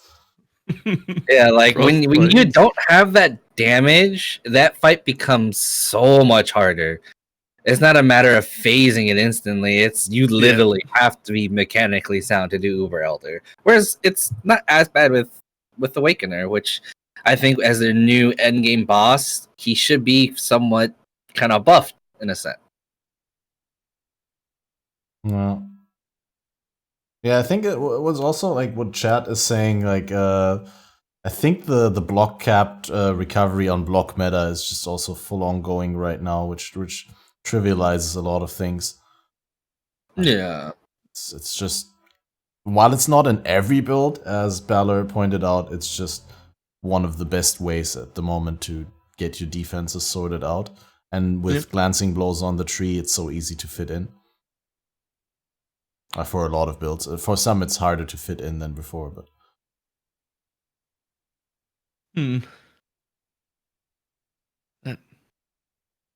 I don't know.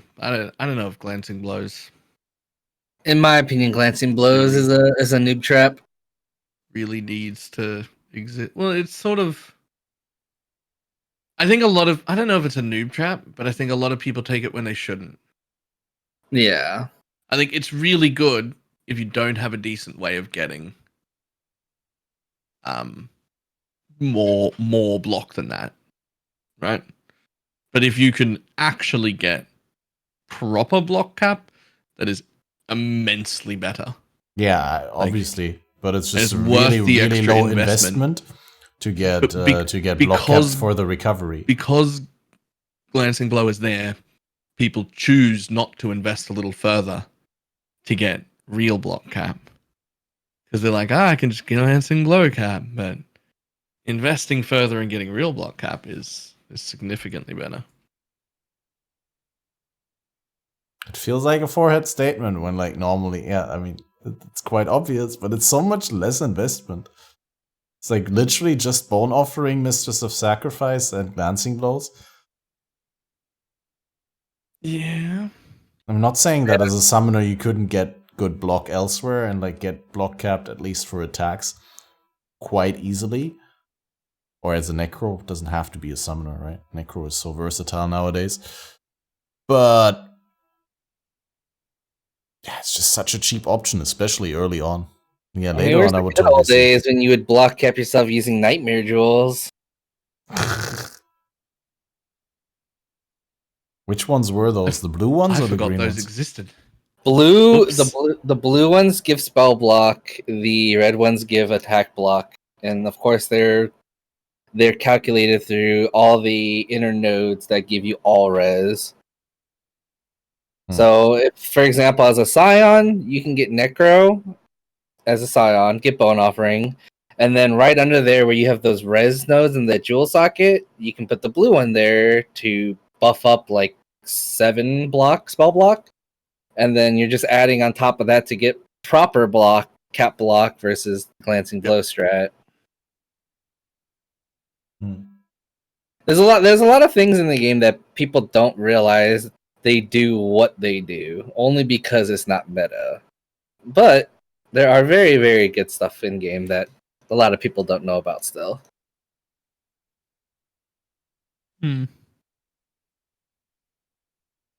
The only reason I know about them is because of PvP, to be quite fair. Yep, that'll do it. When you have to go about your ways and finding nonchalant and weird ways to put together a build, it definitely helps. I kind of wish PvP was like actually not a meme and was good and fun. Well, so apparently they've talked with the PoE community, and in PoE 2, they will be pretty much revitalizing the whole PvP scene. Because, like, you know, like right now it's a joke. There's no rewards and stuff like that. But apparently in PoE 2, there should be they're supposed to be taking a look back into PvP. That'd be cool. That's why it's taking so long. Like, I don't mind PvP. I would like for that to be a real thing. Right now, it's literally a joke. Like, it's not a real thing. Come on. I mean, I honestly, I don't know. I don't know where you got that from, but I don't know how to what extent you can trust the legitimacy of the source. Because when I started playing Path of Exile, like right when I started, they did the PvP league, right? The league where they implemented Leo and they said, like, even I remember Chris Wilson explicitly saying on the podcast that he hopes that everyone gets exposed to Leo's PvP-ness. And it was a big meme and laugh. And yeah, there was these PvP tournaments, and then all of a sudden, like afterwards, like things went really silent around PvP, and like no one really seemed to be continuously interested. And later on, I don't remember exactly where or when, but in an interview or in a like written interview or recorded video interview, Chris Wilson said that they felt that they made a mistake back then because they put so much time into making it a thing, and then it didn't become a thing. And so they really knew how they have to double down on the PvE experience, and that trying to make PvP a thing wasn't a great idea at that time. But then in the meantime, they also had the Battle Royale kind of thing, right? So that Battle Royale thing was so weird. You played it? I did not enjoy it. Let's just say I never made it past the first circle. That's so weird that you say that now. Like, you're so fond of PvP on the one hand, but then you didn't enjoy that. But I guess back then was a different. The whole Battle Royale thing was completely RNG based because there is OP skill gems at level 1 compared to other skill gems. So that was completely RNG based for the Battle Royale. And not like a good arguably RNG that's balanced.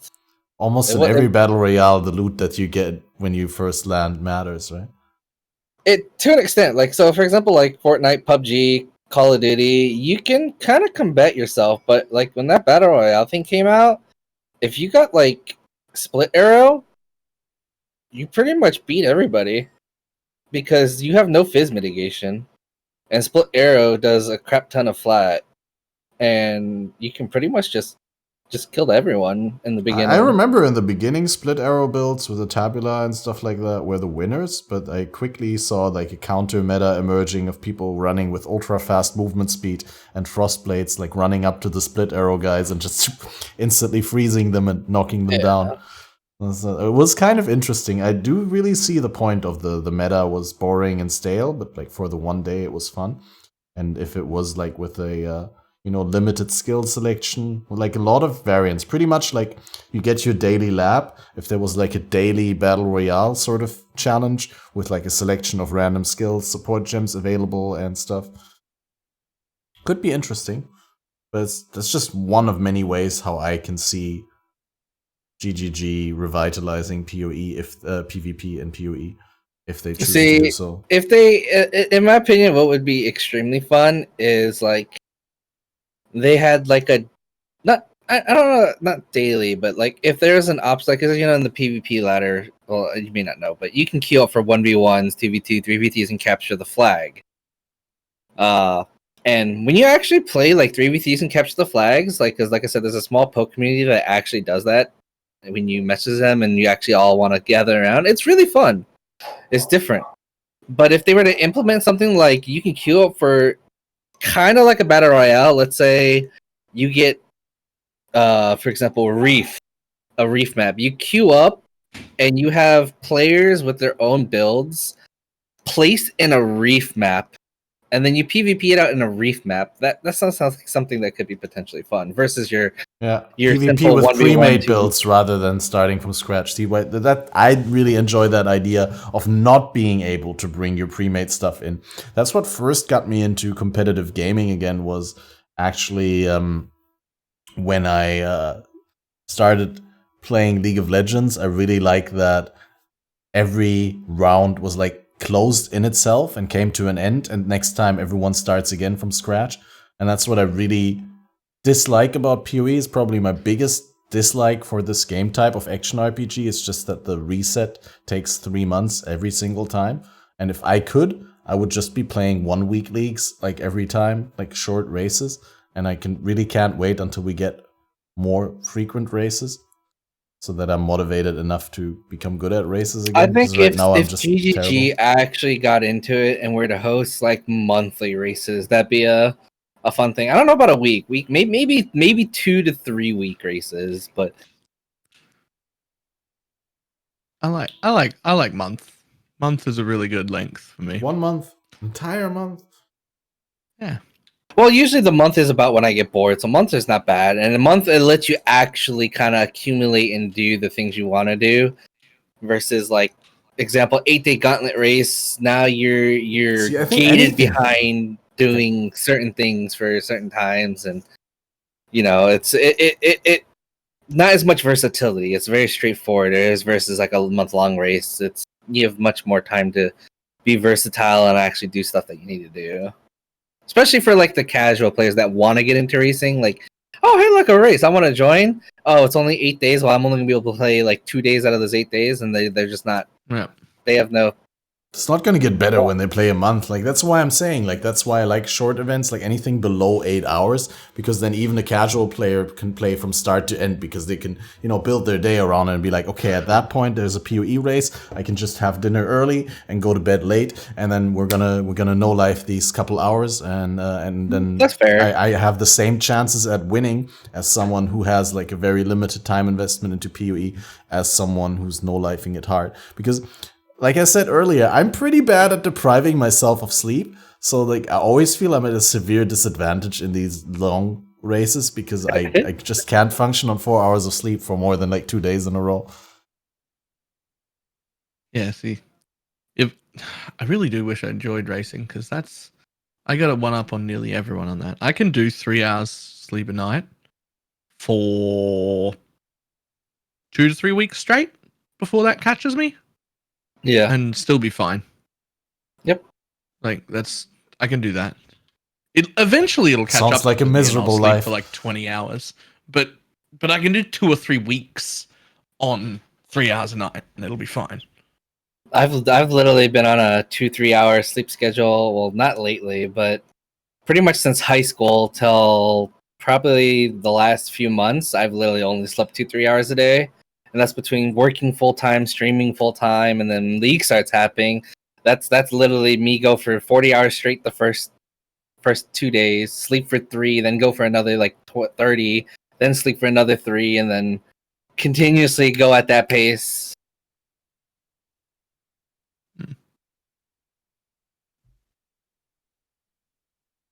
Damn, I am jealous now. Oh, trust me, it's gonna bite us in the ass later. Once we hit that pivotal point, we're gonna be like, "Damn, I need 12 hours of sleep." Yeah, I'm gonna hit like 40 one day and just be like, oh good, now I need 12 hours of sleep a day every day. Like I'm gonna spend the next 20 years of my life catching up for the last 20 years of my life. You Yeah, think really? exactly. Because I think Didn't sleep. as I get older, I get more and more fine with like on less sleep. For me personally, so maybe we're just reverse there. Yeah. The reverse aging. Yeah. Okay, now we're pretty much worked through the entire list. Everything's going good. Just quickly, what I'm curious in, Cloudy, did you say what build you're gonna play tomorrow in the gauntlet? Oh, I'll be chaos linking. Chaos thing, right. Balor, what would you have played if you were to play? If you let other people bully you into playing? I'd have started with VD and moved into Spectres. All right. And when would you have transitioned into Spectres? Because a lot of people say that's problematic with the added damage mods for the survivability of the monsters, of the minions that you summon. You can't kill redemption sentries. Okay. You just can't. I just heard they get obliterated in the garden. If that happens, then the people running them are bad. Shots Straight fired. out, I like it. I don't know. I don't know what to say. If your redemption sentries die, you need to look at your build because it's shit. If they're dangerous at all, if they're even remotely dangerous at all, you're already next to Indomitable Army, which you never had to take because they're in no danger ever. If the all mod map makes them dangerous, just fill out that Indomitable Army wheel. It's 4 points. That's a 4-point difference between your standard build and now your super turbo build. Like, whatever. That'll fix them. All right. Like, they can't die. Come on.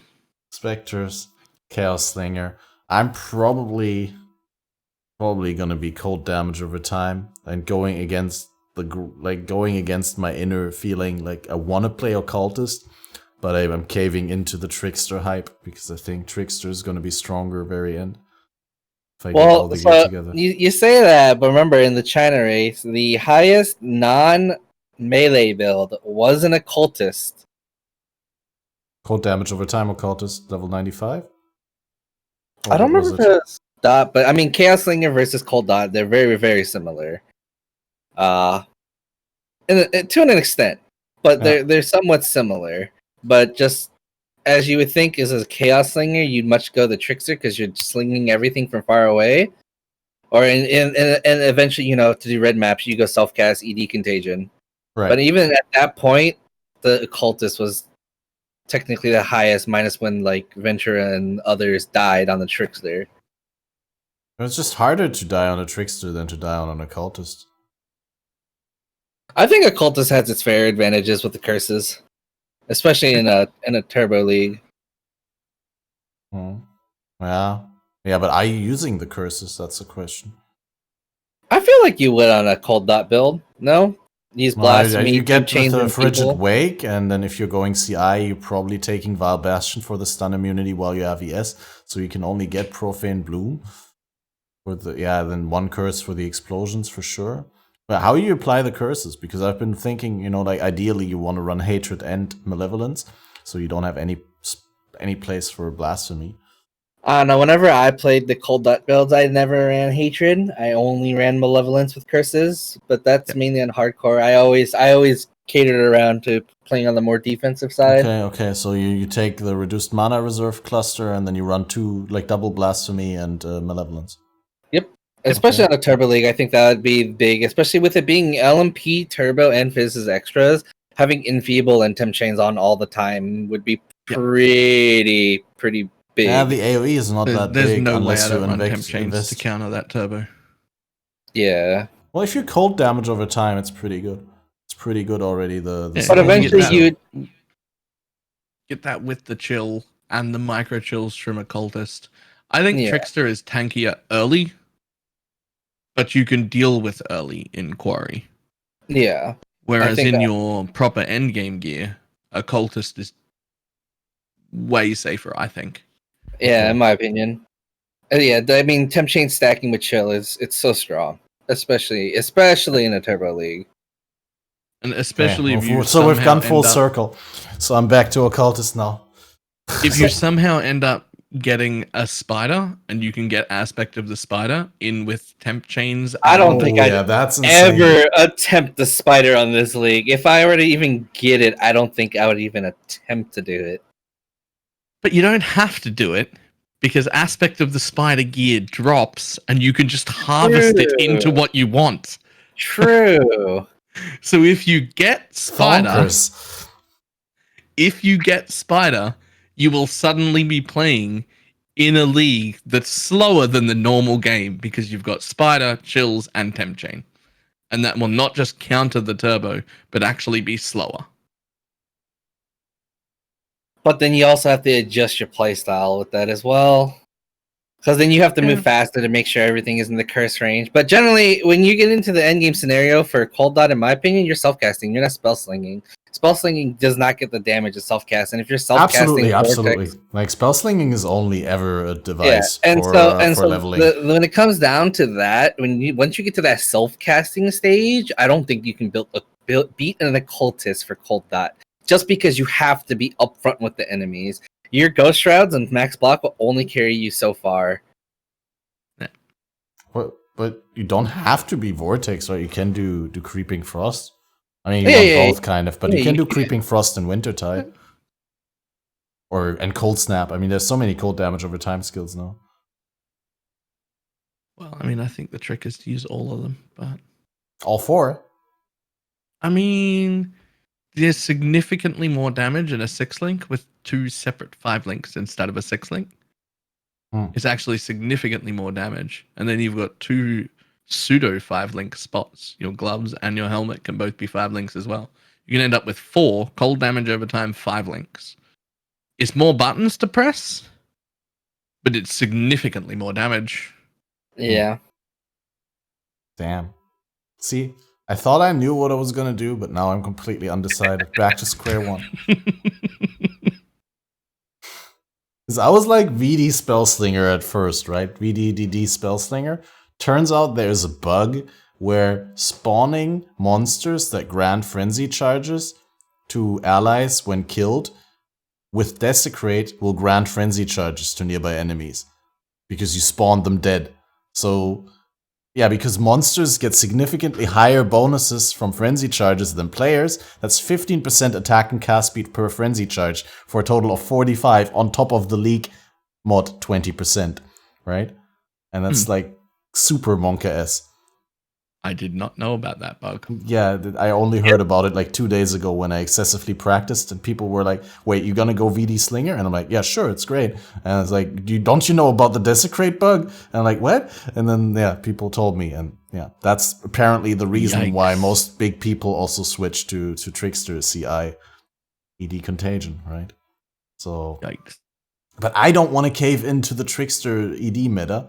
It's like I find it super boring, and I've played my fair share of ED in the past, and I played ED Contagion and Synthesis Flashback, and then afterwards, when Legion was announced, everyone before Legion already was like, "Oh man, ED is gonna be the Legion build." And then when Legion came out, ED was the Legion build, and everyone was like, "Yeah, well." So I specifically stayed away from it because I didn't want to play the build that was the obvious best choice. I just rather wanted to try other things. And sadly, in between then and now, it has not changed. It's always been one of the, if not the, obvious best choice. So yeah. Anyway. Or Great. just go defy all the odds. Do Steel Mage, go Scion Melee. Scion Melee. Yep, Wait, Steel is Scion? he's doing Scion Bleed Melee. Well, basically And like his Lacerate Glad last The China. fuck? pretty much like Lacerate Glad, but you get Bone Offering and you get Necro and Glad. So you get Bone Offerings, you get the life regen on block, you get Cap block. And I don't know. In my opinion, Scion is the best class. Can't change my mind. I have far more Scion. Scion is pretty good, but you don't want to play like the first half of the game in all mods with Scion. You just want to kill yourself. Oh yeah, I trust me. The first 3 days of practice was me trying to do Scion. I said, nope, fuck this shit. That was awful. But yeah, Scion, you just go Necro Glad. You get crap ton of block, life regain from Bone Offering, and then when you go two-handed, then you don't have to worry about having life regen. You just gain life on block as a two-hander, as a Scion with bleed. Block capped 2-hander. With life on block. Yep, because Bone Offering. Yep. That's crazy. Gladiator's got the 25% more damage with bleeding. Chance to blind on hit, which you'll blind all the time. That's great. Wow, that's actually gross. Yeah, you can use Staves. Staves would be the easier option to go. Yeah, that's actually interesting. Well, I'm definitely gonna See, follow this that race with is going to great be so interest. much fun to watch. Yeah, this league will be interesting for sure. It's going to be really interesting to see how Steel wins this race. I'd say Lily's gonna give him a run for his money as long as she doesn't mess up. Yeah, as long as she doesn't deprive herself of sleep too much.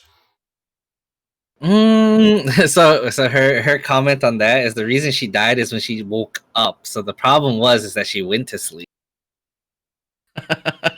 I think a lot of people would describe the problem as tanking porcupines without bone offering up. Yeah, I watched that clip multiple times. I think if she were to be more cautious and actually dashed away one more time, she would have been fine. But hey, right? Happens to the best of That's us. hardcore. It happens to the best of us, exactly. I think she'll give Steel a good run for his money, though. No, and also other people pointed out, like, you know, the China race was only like 150, 200 people internationally. But here we really? have like 2,000 people in total. Like, that's Oh, the did not know entire that. league is I full. mean- and there's like so many good players that. I mean, it's not.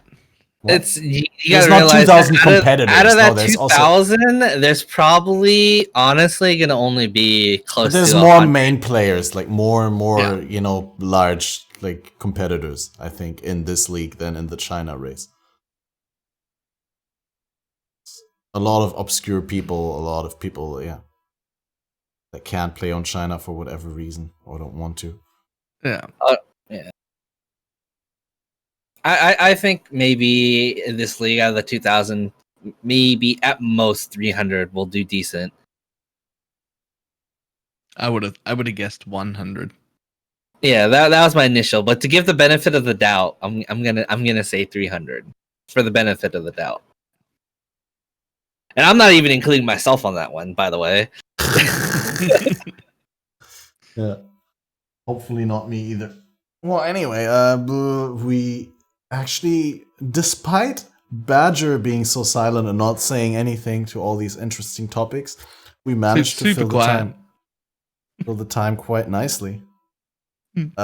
Do you want to quickly give yourself a shout out and tell us where we can find more of your content and your wonderful soothing voice, Cloudy?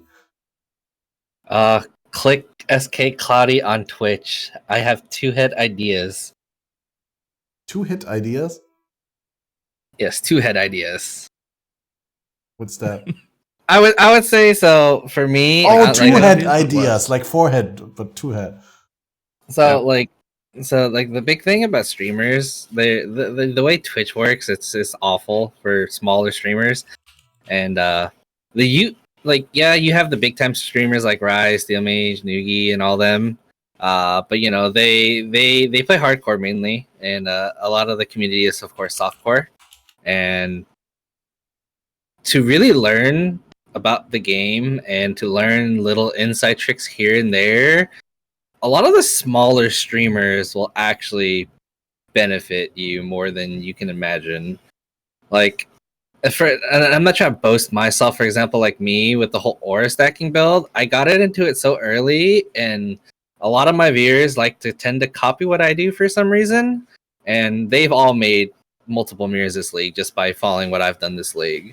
And it's and it's like that with a lot of small streamers as well. Like, there's a lot of small streamers that are very knowledgeable of the game, but they don't get the coverage that they should. And that's just the way Twitch is designed, which is pretty horrid. Well, on the bright side, there's YouTube, which is designed a little bit differently, where you'll be able to go viral with pretty good content and with helpful information. If you make content that helps people be better at the game, it's gonna be successful on YouTube eventually, from my experience. Like, maybe not in the beginning because the algorithm doesn't favor you, but as soon as the algorithm realizes that pretty much everyone who's watching the video has benefited from it and has responded in some sort of positive way, people keep coming back. I'm so lazy for that. I should be doing YouTube and all that, but I'm just so lazy. I give props to you guys and how you can maintain I totally all that. see that. Dude, I haven't uploaded the YouTube video in 4 weeks because I have such high standards now and ideas that I... But you guys have that base following, though. I just never can get into editing videos and doing all that. Maybe one day you'll find a very generous mod who wants to sacrifice some of your time. 3 or 4 videos a week. That's what you need to be doing. No, doing 1 video a week is already enough to grow your channel. Like, it's better than none. Well, yeah. But 3 or 4 a week's better than 1. Indeed. It's all investment, right? And the more you invest, the better the returns. That's how it is with everything. No, I'm just saying, like, when you spout the wisdom on stream, when you explain like how something is done, and you have like a 10-minute section where you literally just don't stop talking because you're explaining A, B, C, D, and that's why D, then it's great if you yourself or if someone who's listening can edit it down to a nice highlight that can then be shared on other platforms as well, because other platforms are far more discoverable than Twitch's. See, I tried doing that with Reddit. That didn't go so well. Of course, as someone who's not Reddit. Reddit is a salt mine. As someone YouTube, Facebook, Twitter, not Instagram, Reddit. TikTok.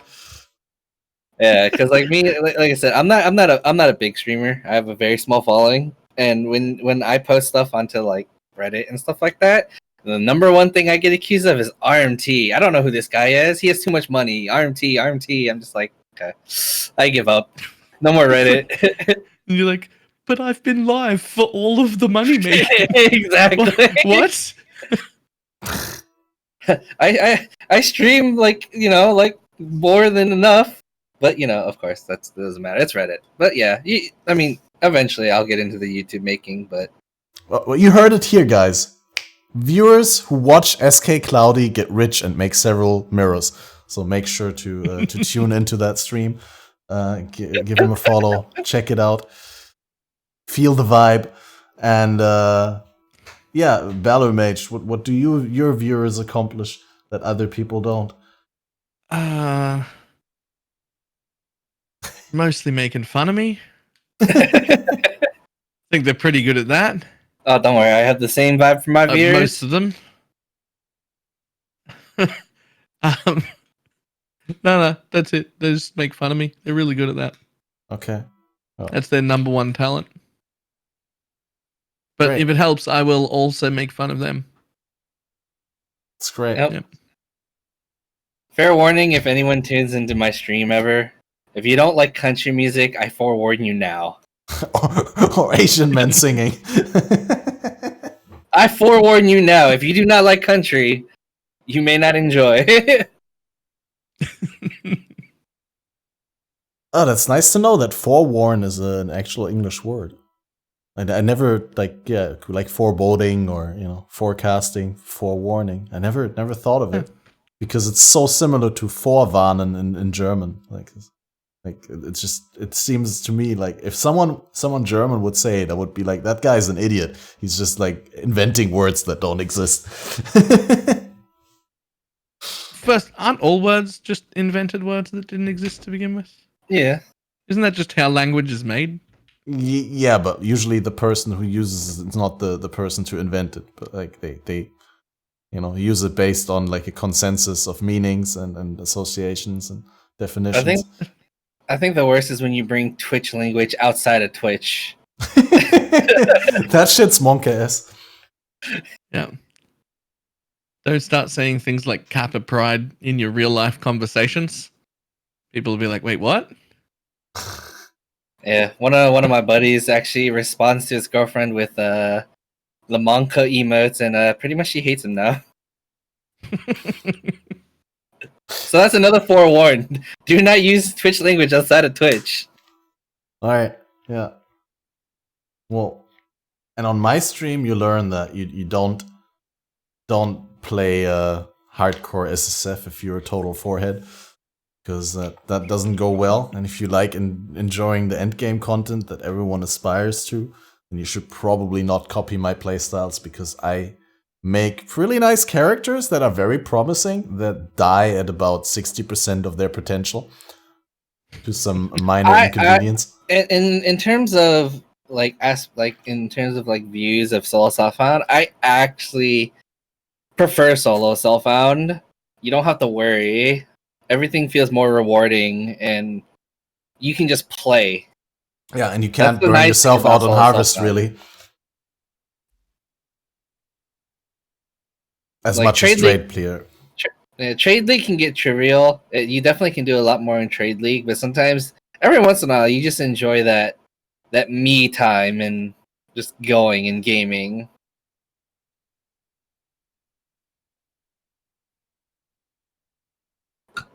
All right. Well, it seems we managed to end it on a positive note, as we always try to do. So, guys, if you've missed the beginning of the podcast, we did this one on a Friday night because the Saturday night, sadly, is occupied by Zizaran's event. And this time we were forced to just change it because I want to partake in Zizaran's event. Definitely check out the Gauntlet race hosted by Zizaran and Viro. Big ups, shout outs. We wouldn't be changing our schedule if we wouldn't love it.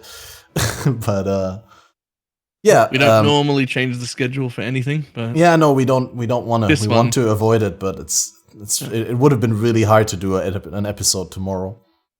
It's nicer to have it pre-recorded. I'll probably re-air it tomorrow night. But if you've missed it, then you can also watch it in full on BalorMage's YouTube, as well as all the audio platforms that we're available on, which is most of the important ones and maybe some of the unimportant ones as well. And the next episode, which is going to be all about the announcement of the 3.12 League, should be, if everything goes right, on Saturday, the 5th of September? Yeah. September, yeah. No, I was not sure whether the next month is September or October because I'm unable to talk while I think, or the other way around. Okay, But- we can edit this out. No, we're not editing anything out. Jump cuts cost money. Time's money. I need to practice for races. I can't afford video editing.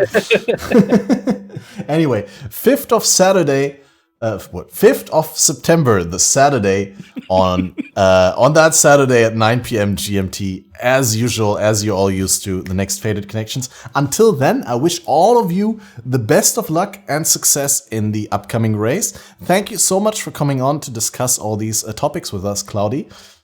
Yep, I appreciate being invited. And also, thanks, Badger. You can thank us next time. And yeah, also thanks, Balor, for taking the time. Everyone wave into the camera and have a very good 2 weeks, guys, until